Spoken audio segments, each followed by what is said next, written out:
তো বন্ধুরা এই যে হাঁস কেটে নিয়েছি, দেখতে পাচ্ছেন কেমন তেল।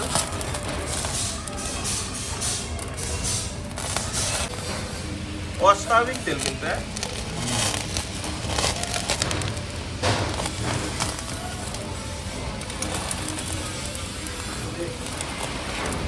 আর একটা হাঁস বন্ধুরা, এই যে একটা, এটা হয়ে গেছে আগুনের শাখা, আর একটা দেখছি।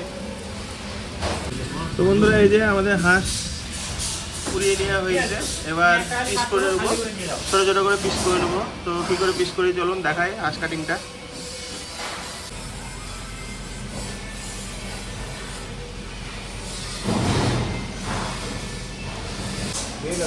বন্ধুরা আপনারা শুধু তেল দেখুন, চর্বিটা দেখুন হাঁসের, অস্বাভাবিক তেল হয়েছে, অস্বাভাবিক। এখনো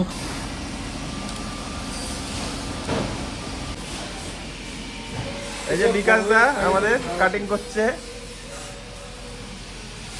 তো বন্ধুরা আপনারা লেগ পিসে শুধু তেলটা, চর্বিটা দেখুন যে কি পরিমাণে চর্বি। এই যে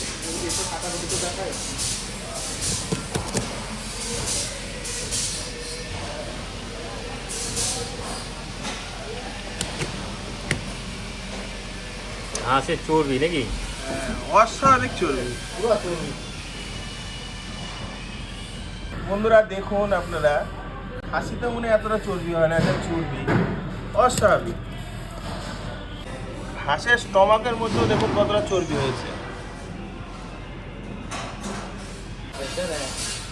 মালিক কত থাকবে? মালিক থাকবে না?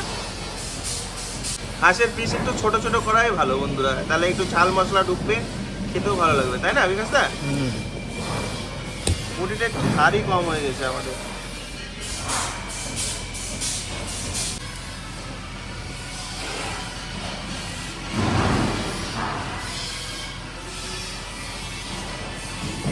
ছোট ছোট পিস দারুণ লাগবে, দারুণ। ছোট ছোট করে পিস করে কাটা চলছে আমাদের হাঁসের মাংস। কালারটা দেখুন বন্ধুরা, শুধু জাস্ট কালারটা দেখুন। হ্যাঁ দারুণ। আজকে পিকনিকটা রাতে একবার কিন্তু জমে যাবে, তাই না? খুব সুন্দর হাঁসটা, খুব সুন্দর। দুটো হাঁসই সুন্দর। হাঁসের কিন্তু অনেকটাই মাংস এখানে আছে, এখানে আছে, আবার স্টমাক, পেটেতে অনেকটাই হয়ে যাবে। শুধু তেল, যেখানে হাত দাও সেখানে তেল, তাই না? বিকাশদার হাতটা দেখুন বন্ধুরা, তেলে তেল হয়ে গেছে অবস্থা। তেলে তেল হয়ে গেছে বন্ধুরা এর আগে কিন্তু আমি এতটা তেল দেখিনি কিন্তু হাঁসের, যা তেল, সাংঘাতিক তেল।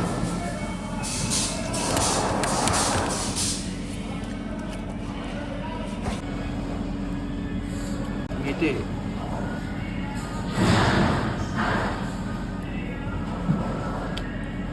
বন্ধুরা মাংস আমাদের কাটিং রেডি। তো চলো ধুয়ে নিয়ে এসে তারপর দেখা হচ্ছে রান্নার ওখানে। তো বন্ধুরা হাঁসের মাংস রান্না করার জন্য মশলা কেটে নিয়েছি, পেঁয়াজ কেটে নিয়েছি, আদা কেটেছি, শুকনো লঙ্কা, কাঁচা লঙ্কা আর রসুন ছাড়িয়ে নিয়েছি, আলুগুলো ভালো করে ছিলে নিয়েছি। তো এবার চলো আলুটা কাটি।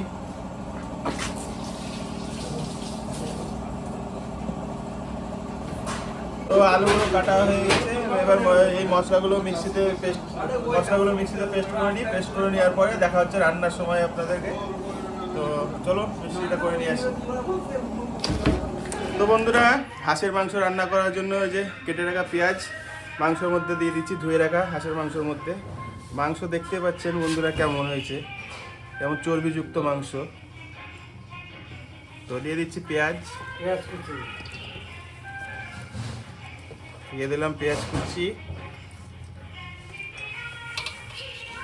এবার দিয়ে দিচ্ছি বেটে রাখা, মিক্সিতে বেটে রাখা মশলা, রসুন আদা কাঁচা লঙ্কা শুকনো লঙ্কা একসাথে বাটা। দিয়ে দিচ্ছি 1 চামচ লবণ আর 1.5 চামচ হলুদ, হাফ চামচ শুকনো লঙ্কার গুঁড়ো, ধনিয়া গুঁড়ো 2 চামচ, 1.5 চামচ জিরা গুঁড়ো, আর তার সাথে দিয়ে দিচ্ছি সামান্য পরিমাণে সরিষার তেল, কারণ প্রচণ্ড পরিমাণে তেল হয়েছে হাঁসের, ওই কারণে বেশি দিব না।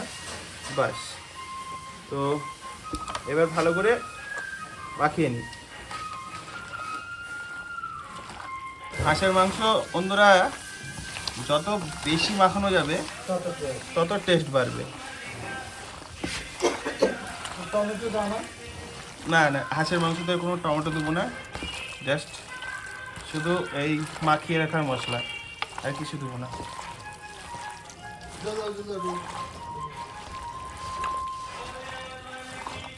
আর ওই যে আমাদের গেম নিয়ে বসে গেছে গেল ভাই, সুজল তো ভিডিও এডিট করছে, উজ্জ্বল তো একটু হাতে হেল্প করে দিচ্ছে। করে মাখিয়ে নিচ্ছি বন্ধুরা, দেখুন পিসটা, দেখুন শুধু পিসটা।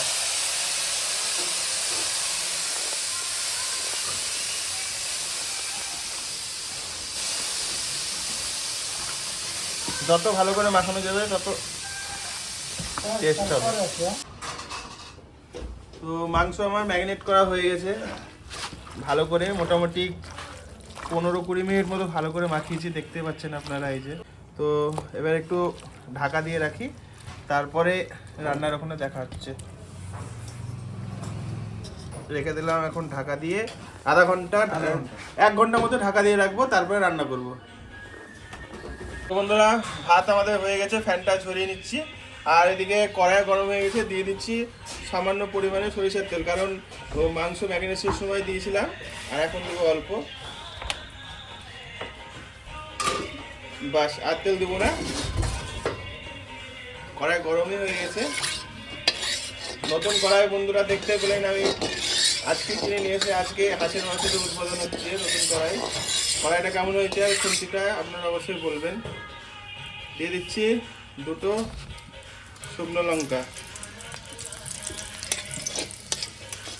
আর কিচ্ছু দেবো না বন্ধুরা। এরপরে দিয়ে দেবো ম্যারিনেশন করা মাংসটা, 1 ঘন্টা ম্যারিনেশন করে রেখেছিলাম মাংসটা, এবার দিয়ে দেবো। দিয়ে দিচ্ছি ম্যারিনেশন করা মাংসটা, হাঁসের মাংস।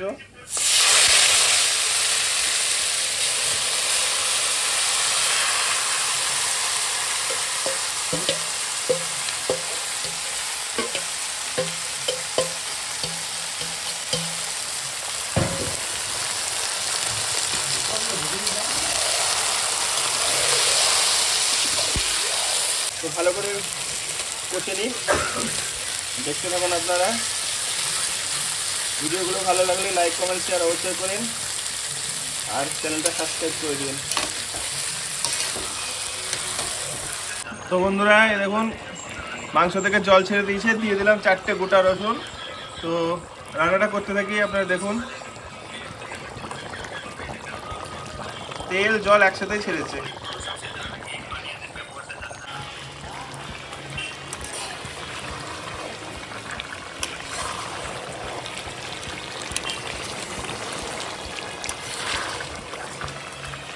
প্রায় কষানোর দিকে, তাই তো? কতটা তেল ছেড়ে দেবো, এত তেল। তো বন্ধুরা মাংস আমাদের কষানো হয়ে গেছে, দিয়ে দিয়েছি আলু। দেখুন মাংসের কালারটা,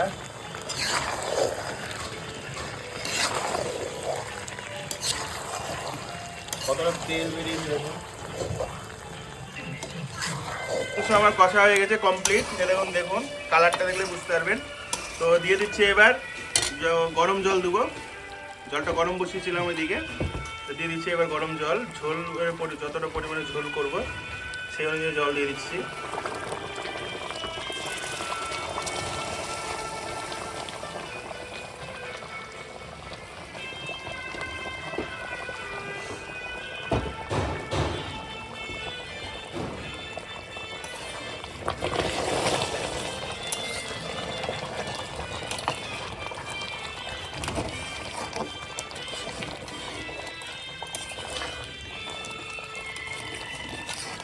তো ঝোলটা কমপ্লিট হোক। তো বন্ধুরা আমাদের মাংস রান্না, হাঁসের মাংস রান্না কেমন লাগলো অবশ্যই কমেন্ট করে জানাবেন। ভালো লাগলে একটা লাইক, কমেন্ট, শেয়ার করে দিয়েন। আমাদের কালারটা দেখে বুঝতে পারছেন যে মাংসটা কেমন হয়েছে আর কত পরিমাণে তেল ছেড়েছে। হাঁসটা কাটার সময়তেও দেখলেন কি পরিমাণে তেল, এতটাই আমরা ভাবতে পারিনি যে এতটা তেল হবে। তো সবাইকে টাটা, ভালো থাকবেন, সুস্থ থাকবেন।